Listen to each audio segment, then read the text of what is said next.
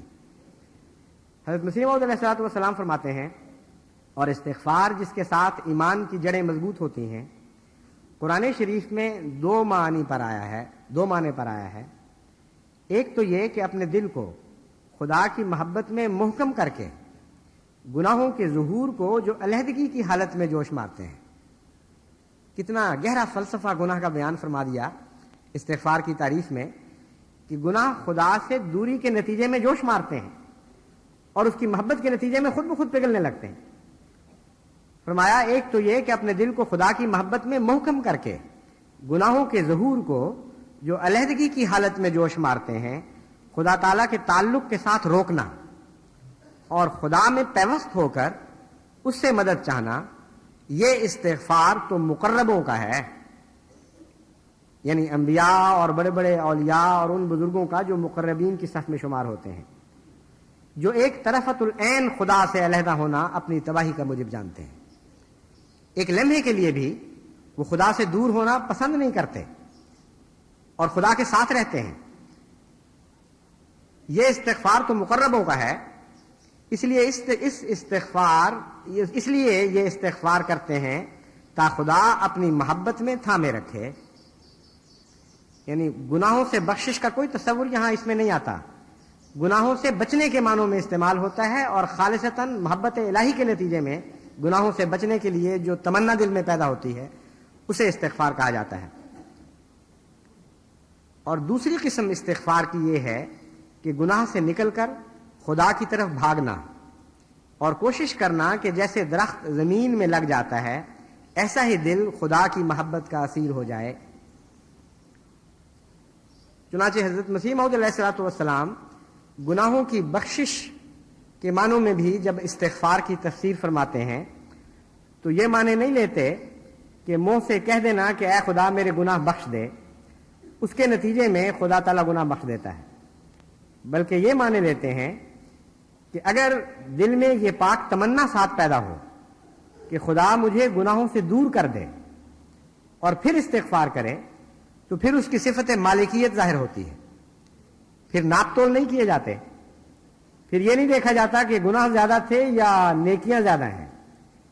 احادیث سے پتہ چلتا ہے کہ بعض دفعہ ایک لمحے کے لیے اللہ کی محبت جب دل پہ جلوہ گر ہوتی ہے یا خدا کی خاطر بنی نوع انسان کی محبت دل میں جلوہ گر ہوتی ہے تو اللہ تعالیٰ تمام بدیوں کے حساب کو کالعدم کر دیتا ہے، اور یہاں اس کی صفت مالکیت استغفار کی قبولیت کے رنگ میں ظاہر ہوتی ہے. ان معنوں میں اللہ تعالیٰ کی صفت غفاری کا مالکیت سے ایک گہرا تعلق ہے. چنانچہ اس مضمون میں بہت سی احادیث ملتی ہیں جن میں سے بعض کو میں نے آج کے خطبے کے لیے موضوع بنایا ہے. حضرت اقدس محمد مصطفیٰ صلی اللہ علیہ وآلہ وسلم فرماتے ہیں ابو ذر کی روایت ہے کہ ایک حدیث قدسی ہے، یعنی آن حضور صلی اللہ علیہ وآلہ وسلم نے اس بات کو خدا کی طرف منسوب کر کے بیان فرمایا کہ اللہ نے مجھے خبر دی ہے. وہ حدیث قدسی کے الفاظ ہیں، اے میرے بندو، یعنی خدا کہہ رہا ہے، تم سب راہ گم کردہ ہو سوائے اس کے جس کو میں راہ دکھاؤں، بس مجھ سے ہدایت طلب کرو میں تمہیں ہدایت دوں گا. تم سب نادار اور محتاج ہو سوائے اس کے جس کو میں بے نیاز کروں، بس مجھ سے اپنا رزق مانگو. اور تم سب گناہگار ہو سوائے اس کے جس کو میں بچاؤں، پس تم میں سے وہ جو یقین رکھتا ہے کہ میں گناہ بخشنے کی قدرت رکھتا ہوں وہ مجھ سے بخشش طلب کرے، میں اسے بخش دوں گا اور بخشش میں بالکل نہیں ہچکچاؤں گا. اگر تمہارے اولین اور آخرین، تمہارے زندے اور تمہارے مردے، تمہارے تر و تازہ اور تمہارے بیمار اور خشک سب تقوی شعار دل رکھنے والے ہوں، تو ان سب کا بہترین متقی ہونا میری سلطنت اور ملکیت میں ایک مچھر کے پر کے برابر بھی اضافہ نہیں کر سکتا۔ اور اگر تمہارے اولین اور آخرین اور تمہارے زندے اور تمہارے مردے اور تمہارے جوان اور تمہارے بوڑھے بدتر اور شقی القلب ہو جائیں، تو ان کی یہ برائی میری سلطنت میں ایک مچھر کے پر کے برابر بھی کمی نہیں کر سکتی۔ اور اگر تمہارے اولین اور آخرین، زندے اور مردے، جوان اور بوڑھے ایک میدان میں اکٹھے ہو جائیں اور پھر تم میں سے ہر ایک اپنی سب مرادیں مانگنے لگے اور میں ہر ایک کو اس کا مطالبہ پورا کر دوں، تو میری یہ عطا میرے ملک کے خزانوں میں اتنا بھی کمی نہیں کرے گی جتنا ایک سوئی جسے سمندر میں ڈبویا جائے اور باہر نکالا جائے تو اس کے ناکے پر کچھ تھوڑا سا پانی لگا رہ جائے۔ پھر اللہ تعالیٰ فرمائے گا، میں جواد ہوں، میں ماجد ہوں، جو چاہوں کرتا ہوں، میری عطا بھی کلام ہے، میرا عذاب بھی کلام ہے۔ اس حدیث میں خدا تعالیٰ کی صفت مالکیت کے ساتھ اس کی مغفرت کو جوڑا گیا ہے، اور وہ گناہگار بندے جو حد سے زیادہ گناہوں میں ڈوب چکے ہوں ان کو بھی مایوسی سے نکال دیا گیا ہے۔ اور یہ اعلان ہے کہ جہاں تک خدا تعالیٰ کی ملکیت کا تعلق ہے اس کی بخشش کی راہ میں کوئی بھی روک نہیں، لیکن مالک ہے، جسے چاہے گا بخشے گا، جسے چاہے گا نہیں بخشے گا۔ اور اس مضمون کو بیان کرتے ہوئے اللہ تعالیٰ نے جو شرائط پیش کی ہیں، جو شرائط واضح فرمائی ہیں، ان کا ان آیات میں ذکر گزر چکا ہے جو میں نے پہلے پڑھ کر آپ کو سنائی۔ ان آیات سے تعلق رکھنے والی جو مختلف شرائط ہیں یا ایسے مواقع جن پہ خدا تعالیٰ کی مغفرت خاص جوش مارتی ہے، ان کا بیان حضور صلی اللہ علیہ وآلہ وسلم نے مختلف حکایات کے رنگ میں اور مختلف فرمودات میں فرمایا ہے۔ ایک حدیث جو حضرت ابو ہریرہ سے مروی ہے، اس میں وہ بیان کرتے ہیں کہ حضور نے فرمایا، اللہ تعالیٰ نے اپنے ایک بندے کے بارے میں حکم دیا کہ اسے دوزخ میں لے جاؤ۔ جب وہ دوزخ کے کنارے پر جا کھڑا ہوا تو مڑ کر کہا، اے میرے اللہ، میرا گمان تو تیرے بارے میں بہت اچھا تھا، یعنی میں تو آپ سے حسن ظن رکھتا تھا۔ تو اللہ تعالیٰ فرمائے گا، اسے واپس لے جاؤ، کیونکہ میں اپنے بندے کے گمان کے مطابق ہی اس سے سلوک کرتا ہوں۔ تو سب سے بنیادی بات اللہ تعالیٰ کے متعلق اپنے ظن کو درست کرنا ہے، اور یہ خیال کہ ظن درست ہو جائے گا ایک کلمے سے، یہ غلط ہے۔ جو اللہ تعالیٰ کے متعلق ظن درست رکھتا ہے، وہ جب ابتلاؤں میں ڈالا جاتا ہے تو ٹھوکر کھانے کے باوجود بھی خدا تعالیٰ کے متعلق اپنا تصور درست رکھتا ہے۔ اگر اس کی دعا خدا قبول نہیں بھی کرتا تو راضی برضا رہتا ہے۔ اگر کسی ابتلا سے اللہ تعالیٰ اس کو بظاہر نہیں نکالتا تو اس وقت اس کے دل میں بغاوت کے خیالات پیدا نہیں ہوتے، اور گناہوں میں جب وہ ملوث ہو جاتا ہے اور بے اختیار پاتا ہے اپنے آپ کو، تب بھی یہ یقین کامل اس کے دل میں رہتا ہے اور کبھی یہ متزلزل نہیں ہوتا کہ اگر اللہ چاہے تو مجھے بخش سکتا ہے۔ اور اسی قسم کا سلوک وہ خدا تعالیٰ کی مخلوق سے بھی کرتا ہے۔ یہ وہ ظن ہے جس کے متعلق ہمیں پتہ چلتا ہے کہ اللہ تعالیٰ اس ظن کی اتنی قدر فرمائے گا کہ ایسا شخص جس کے متعلق جہنم کا فیصلہ ہو چکا ہو، یہ تقدیر جاری ہو گئی ہو کہ یہ جہنم میں جائے گا، کیونکہ آخری تجزیہ میں اس کے بد اعمال کا پلڑا بہت زیادہ بھاری رہا، تب بھی یہ حسن ظن انسان کو آخری ہلاکت سے بچا سکتا ہے۔ تو استغفار کرنے والوں کے لیے اس میں بہت ہی عظیم الشان حکمت کا پیغام ہے کہ اللہ تعالیٰ سے اپنے ظن کو کبھی میلا نہ ہونے دیں، ہمیشہ خدا تعالیٰ سے حسن ظن کا معاملہ کریں۔ اور جو اللہ سے حسن ظن رکھتا ہے، یہ ہو نہیں سکتا کہ وہ بنی نوع انسان سے حسن ظن نہ رکھے۔ یہ ایک اور پہلو ہے جس کو خود حضور صلی اللہ علیہ وآلہ وسلم نے ظاہر فرمایا مختلف رنگ میں، کہ جو شخص بندوں سے یہ سلوک نہیں کرتا وہ خدا سے بھی یہ سلوک نہیں کرتا، جو بندوں کا شکر ادا نہیں کرتا وہ خدا کا بھی شکر ادا نہیں کرتا، جو بندوں پر رحم نہیں کرتا وہ خدا کے رحم کا طالب نہیں ہو سکتا۔ تو حضور اکرم صلی اللہ علیہ وآلہ وسلم نے اس مضمون کو اتنا کھول دیا ہے کہ کہ اس کے بعد یہ خیال یا یہ وہم کہ حسن ظن کا صرف ایک راستہ ہوگا اور وہی انسان کو بچائے گا، یہ غلط ہے۔ خدا پر حسن ظن رکھنے والا خدا کے بندوں پر بھی حسن ظن رکھتا ہے، اور وہی حسن ظن قبول ہوگا یا اسی کا حسن ظن قبول ہوگا جو اپنے اللہ پر بھی حسن ظن رکھتا ہے اور اس کے بندوں پر بھی حسن ظن رکھتا ہے، ان کے ساتھ بھی حسن ظنی والے معاملات کرتا ہے، بدظنی والے معاملات نہیں کرتا۔ ایسے شخص کے لیے خوشخبری ہے کہ اگر اس کی کمزوریاں غالب آ جائیں اور وہ گناہوں سے نہ بچ سکا ہو اور اس کے گناہ کا پلڑا نمایاں طور پر حاوی بھی ہو گیا ہو، تب بھی اللہ تعالیٰ اس حسن ظن کے نتیجے میں اسے معاف فرما دے گا۔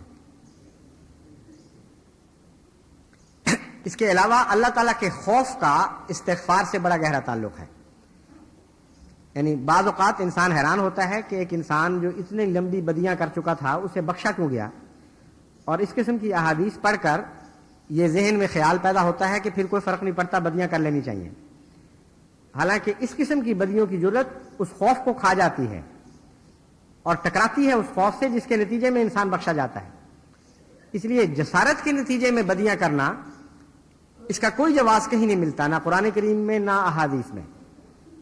لیکن ایک انسان بعض دفعہ اپنے معاشرے کی وجہ سے، اپنے پیدائشی حالات کی وجہ سے اور اپنی اندرونی جبلی بعض رجحانات کی بنا پر بدیوں سے مغلوب ہو جاتا ہے، اور ہر بدی کے وقت بھی خدا کا خوف دامنگیر رہتا ہے، اور ساری عمر اس کے ذہن پر یہ چیز غالب آ جاتی ہے کہ وہ خدا سے ڈرتا ہے اور خوف کھاتا ہے کہ میرے ساتھ کیا ہوگا۔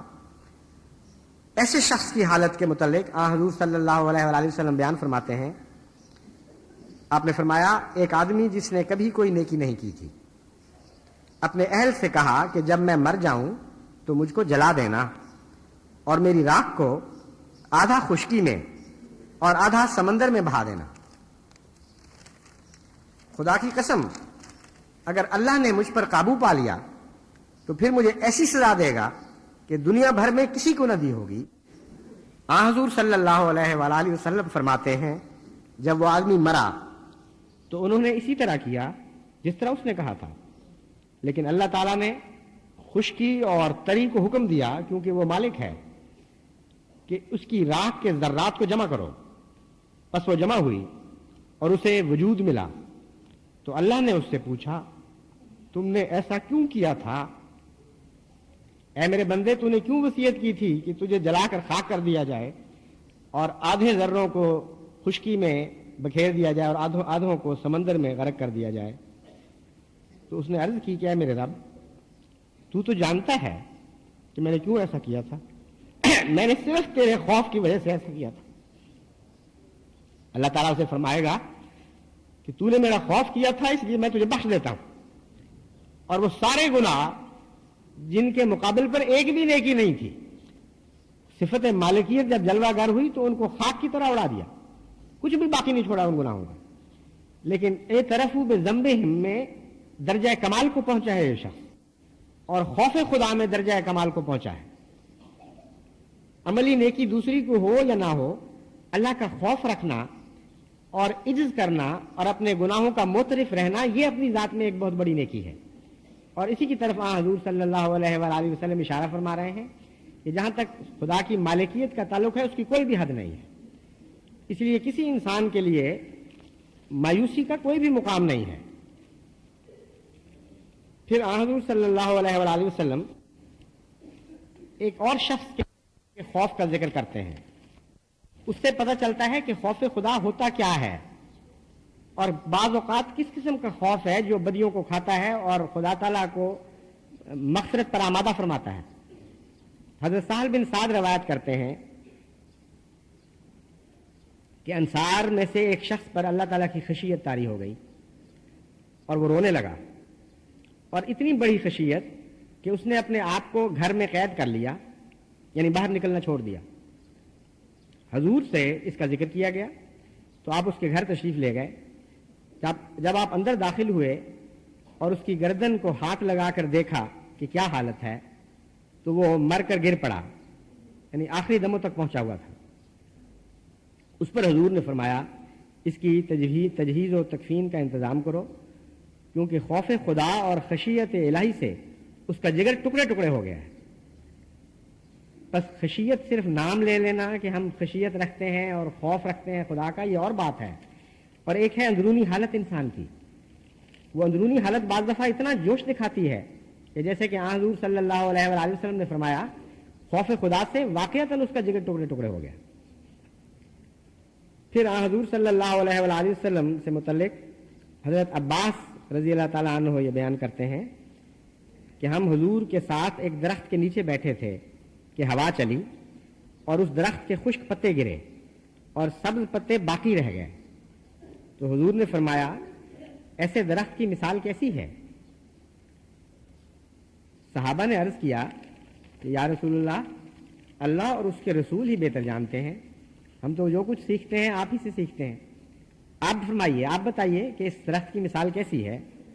تو آپ نے فرمایا یہ ایک ایسے مومن کی مثال ہے جس کے اللہ کی خشیت سے رونگٹے کھڑے ہو جائیں، تو اس کے گناہ اس سے جھڑ جائیں گے اور اس کی نیکیاں باقی رہ جائیں گی۔ تو خشیت سے مراد صرف ایک جذبہ نہیں ہے، بلکہ جس طرح خزاں رسیدہ پتے جھڑ جایا کرتے ہیں ہوا کے جھونکے سے، اس طرح گناہ جھڑ کر اس سے تعلق توڑ لیتے ہیں۔ یہ مراد ہے خدا تعالیٰ کی بخشش کی، اور سبز پتے وہ نیکیاں جو باقی تھیں وہ اسی طرح رہ جاتی ہیں۔ تو وہ درخت تو چاہے کم سرسبز ہو یا زیادہ سرسبز ہو، صرف سرسبز ہی رہے گا، نیکیاں کم بھی ہوں گی تو وہ باقی رہ جائیں گی، اور بدیاں زیادہ بھی ہوں گی تو جھڑ جائیں گی۔ وہ سوکھے ہوئے پتے دوبارہ تو نہیں درخت سے لگ جایا کرتے۔ بس حضور صلی اللہ علیہ وآلہ وسلم نے نہایت ہی عارفانہ رنگ میں خشیت کے نتیجے میں بخشش کی مثال کو واضح فرما دیا۔ آپ نے فرمایا کہ جس کا دل واقعتاً خدا سے ڈرتا ہے، اس لمحے میں جو اس کی بخشش ہوتی ہے، اس کا عملی ثبوت مومن کی زندگی میں یہ ملتا ہے کہ وہ بدیوں سے بے تعلق ہو جاتا ہے، جس طرح ایک درخت ان سوکھے پتوں سے بے تعلق ہو جاتا ہے جو ہوا کے جھونکے سے اس کو چھوڑ گئے ہوں ہمیشہ کے لیے، اور نیکیوں سے بے تعلق نہیں ہوتا بلکہ وہ مزید نشو و نما پاتی ہیں، کیونکہ سوکھے ہوئے پتے جب جھڑتے ہیں تو لازماً اس درخت کے سبز پتوں کو زیادہ خوراک ملا کرتی ہے۔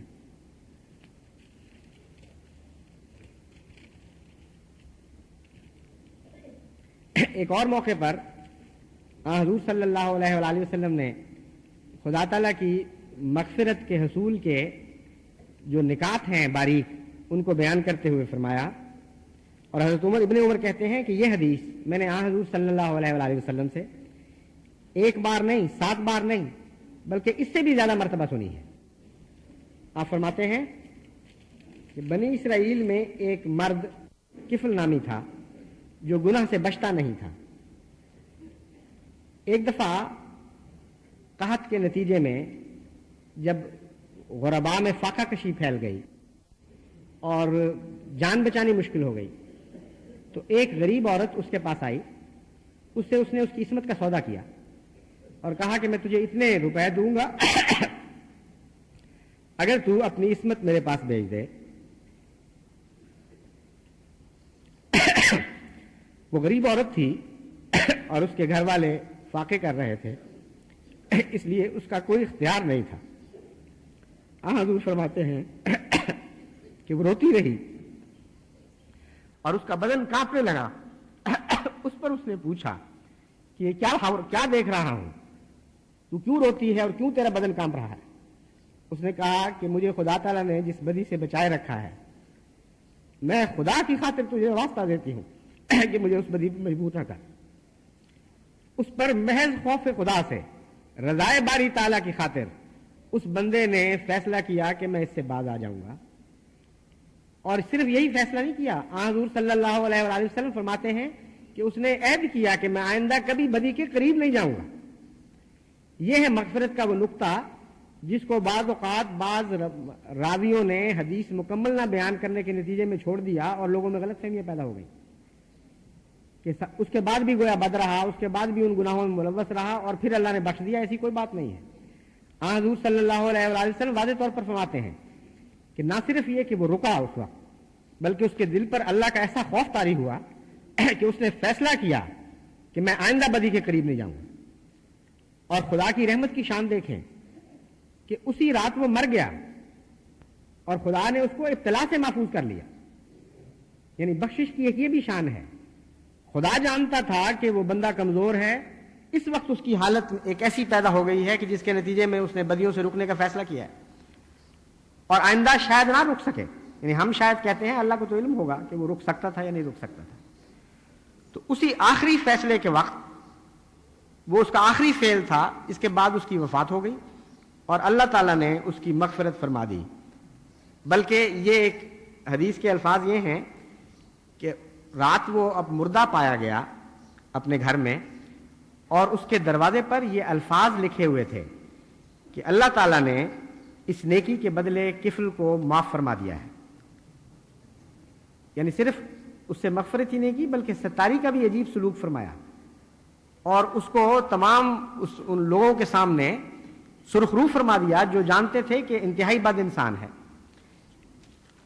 تو استغفار کا معنی گناہوں سے بخشش کے معنی میں بھی، جس طرح کہ حضرت مسیح موعود علیہ الصلوۃ والسلام نے اپنے عرفان کے نتیجے میں اس معنی کو پایا اور ہمارے سامنے بیان کیا، وہ یہ نہیں ہے کہ محض معافی مانگی جائے بلکہ بخشش طلب کی جائے ایک خاص جذبے کے ساتھ.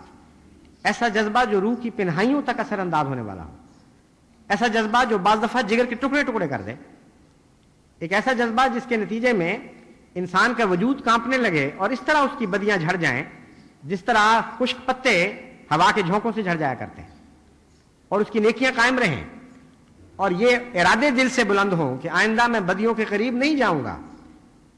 اور استغفار ان معنوں میں انسان کرے کہ اے اللہ مجھے بدیوں سے آئندہ محفوظ رکھنا اور میرے پچھلے گناہ معاف فرما دے.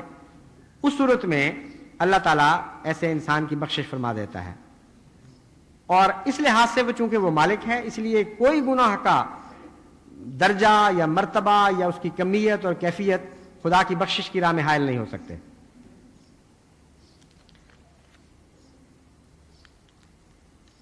پھر جیسا کہ میں نے کہا تھا، انسان کا بندوں سے حسن سلوک، بندوں پر رحم کرنا، یہ خدا تعالیٰ کو بہت پسند ہے. وہاں بھی دراصل جو واقعہ بیان ہوا ہے اس میں جذبہ رحم تھا جو غالب آیا. رحم شروع ہوا ہے ایک غریب عورت پر اور اس نے جنم دیا ہے پھر اللہ کے خوف کو، اور وہ درجہ بدرجہ انسان ترقی کرتے کرتے اس اپنی کیفیت میں اس مقام کو پہنچ گیا ہے کہ جہاں اللہ تعالیٰ کی بخشش واجب ہو جاتی ہے. بس بنی نوع انسان سے رحم کا بخشش سے بڑا گہرا تعلق ہے. چنانچہ حضرت رسول اکرم صلی اللہ علیہ وآلہ وسلم اسی مضمون کو کھول کر بیان اس طرح فرماتے ہیں کہ ایک شخص لوگوں کو قرض دیا کرتا تھا اور اس نے ملازم کو کہہ رکھا تھا کہ جب تو کسی کو تنگ دست پائے، غریب ہو اور قرض ادا نہ کر سکتا ہو تو اس سے درگزر سے کام لیا کرو، اس سے کوئی سختی نہیں کرنی. شاید اس طرح اللہ تعالیٰ ہمیں بھی معاف فرما دے. جب اس کی وفات ہوئی تو اس کو اللہ تعالیٰ نے معاف فرما دیا. یہ خبر خدا تعالیٰ نے حضرت صلی اللہ علیہ وآلہ وسلم کو دی ہے اور یہ بھی حدیث قدسی ہے. تو معلوم ہوتا ہے اس کے فعل سے خدا اس طرح راضی ہوا کہ اللہ نے خود حضور صلی اللہ علیہ وآلہ وسلم کو اس کے حالات کا ذکر فرما کر اس کی بخشش کے متعلق اطلاع عطا فرمائی. جہاں تک استغفار کی روح کا تعلق ہے وہ دعا ہی ہے، اور امر واقعہ یہ ہے کہ دعا اور اس عجز کا اظہار کہ ہم اپنی طاقت سے نیک نہیں ہو سکتے، ہم اپنے زور اور اپنی قوت سے کسی بدی کو چھوڑ نہیں سکتے اور کسی نیکی کو اختیار نہیں کر سکتے. چنانچہ آخری تان استغفار میں دعا پر ہی ٹوٹتی ہے. دعا ہی استغفار ہے اور استغفار کے لیے بھی دعا ہی کرنی چاہیے. اور حضرت صلی اللہ علیہ وآلہ وسلم نے ایک بہت پیاری دعا ہمیں اس سلسلے میں سکھائی ہے. حضرت ابو بکر صدیق رضی اللہ تعالیٰ عنہ کی روایت ہے کہ انہوں نے حضرت صلی اللہ علیہ وآلہ وسلم سے عرض کیا کہ یا رسول اللہ، مجھے کوئی ایسی دعا سکھائیں جو میں نماز میں مانگا کروں. تو آپ نے فرمایا یہ دعا مانگا کرو، اللہم انی ظلمت نفسی ظلما کثیرا ولا یغفر الذنوب الا انت فاغفر لی مغفرۃ من عندک وارحمنی انک انت الغفور الرحیم. کہ اے میرے اللہ، میں نے اپنی جان پر بہت ظلم کیا ہے، ظلمن کثیرن، بہت ہی گناہ کیے ہیں میں نے، ولا یغفر الذنوب الا انت، لیکن جانتا ہوں اور یہ بھی جانتا ہوں اچھی طرح کہ تیرے سوا کوئی بخشنے والا نہیں ہے. فاغفر لی مغفرۃ من عندک، بس میری مغفرت اپنے حضور سے فرما. بہت ہی پیارا انداز ہے یہ دعا کا. فاغفر لی نہیں کہا صرف، بلکہ فرمایا کہ اپنی جناب سے، یعنی میرا استحقاق کوئی نہیں ہے. اسی مضمون کو مزید واضح فرما دیا. پہلے یہ کہا کہ یہ کہو کہ میں اتنا گناہگار ہوں کہ گناہوں میں نے حد کر دی ہے. تو اپنی جناب سے، اپنے حضور سے عطا فرما دے. ورحمنی، اور میرا معاملہ تو رحم کا ہے، استحقاق کا نہیں ہے. تو رحم فرما. انکا انت الغفور الرحیم، تو بہت بخشنے والا اور بہت رحم کرنے والا ہے. اس رنگ میں جماعت احمدیہ کو استغفار کرنی چاہیے. اول حضور صلی اللہ علیہ وآلہ وسلم کی سنت پر چلتے ہوئے گناہوں سے بچنے کی بکثرت استغفار. دوسرے ان گناہوں سے توبہ اس رنگ میں جس رنگ میں حضور صلی اللہ علیہ وآلہ وسلم نے واضح فرمایا. اور دعاؤں میں انتہائی عجز اور انکساری. یہاں یہ مسئلہ بھی حل فرما دیا حضور صلی اللہ علیہ وآلہ وسلم نے کہ نماز میں کوئی اور دعا جائز ہے کہ نہیں. یہ جو لوگ کہتے ہیں کہ نماز کے بعد دعا کرنی چاہیے، یہ حدیث اس تصور کو قطع کر رہی ہے. وہ کہتے ہیں نماز میں مسنون الفاظ کے سوا اور کوئی الفاظ نہیں کہے جا سکتے. حالانکہ حضور صلی اللہ علیہ وآلہ وسلم حضرت ابو بکر کو اس سوال کے جواب میں یہ دعا سکھا رہے ہیں کہ یا رسول اللہ، مجھے نماز میں دعا کرنے کے لیے کوئی دعا بتائیے. بس اس دعا کو التزام سے جماعت احمدیہ اپنے لیے اختیار کر لے، کیونکہ حضرت مسیح موعود علیہ الصلوۃ والسلام فرماتے ہیں کہ اب جب کہ امن کی حالت میں ہو اپنے لیے استغفار کرو. جب وہ وقت آ جائے کہ خدا کے عذاب پہنچ جائیں اور قوموں کو اپنی لپیٹ میں لے لیں، وہ وقت استغفار کا نہیں ہوتا. بس آج جو تم استغفار کرو گے وہ مشکل وقتوں میں تمہارے کام آئے گی. اور میں دیکھ رہا ہوں کہ دنیا بڑی تیزی کے ساتھ تباہی کی طرف جا رہی ہے اور بہت ہی شدید مصائب دنیا پر پڑنے والے ہیں. اور کوئی ملک، جیسا کہ حضرت مسیح موعود علیہ الصلوۃ والسلام نے پیشگوئی فرمائی تھی، ان خطرات سے امن میں نہیں ہوگا. نہ جزائر کے رہنے والے، نہ ہندوستان، نہ پاکستان، نہ پنجاب کے لوگ. اور بہت بڑی تباہیاں آنے والی ہیں. چند سال کا واقعہ ہو یا چند اور سال کا، لیکن اب یہ مقدر ہو چکا ہے. انسان کے اعمال اتنے سیاہ ہو چکے ہیں اور اس کی جرت خدا تعالیٰ کے خلاف اتنی بڑھ چکی ہے اور اس کے مظالم اس انتہا کو پہنچ چکے ہیں کہ جب یہ واقعات اس شدت سے ہونے لگیں تو اللہ کی پکڑ آ جایا کرتی ہے. اس لیے استغفار کریں اور کثرت کے ساتھ استغفار کریں، کیونکہ حضرت صلی اللہ علیہ وآلہ وسلم فرماتے ہیں کہ وہ شخص جو استغفار کرتا ہے اور اس کے دل میں خدا تعالیٰ کی محبت ہوتی ہے، اس وقت اس کے دل کے کسی ذرے کو بھی آگ نہیں پہنچ سکتی. کسی حصے پر بھی خدا تعالیٰ کا عذاب وارد نہیں ہو سکتا. بس ایسے دل بنا لیں کہ جو خدا کی محبت اور اس کے پیار کے نتیجے میں اور آپ کے استغفار کے نتیجے میں خدا تعالیٰ کی پکڑ سے محفوظ رہیں، اور اللہ تعالیٰ تمام دنیا پر بھی رحم فرمائے اور بنی نوع انسان کے لیے بھی احمدیوں ہی کو استغفار کی توفیق بخشے.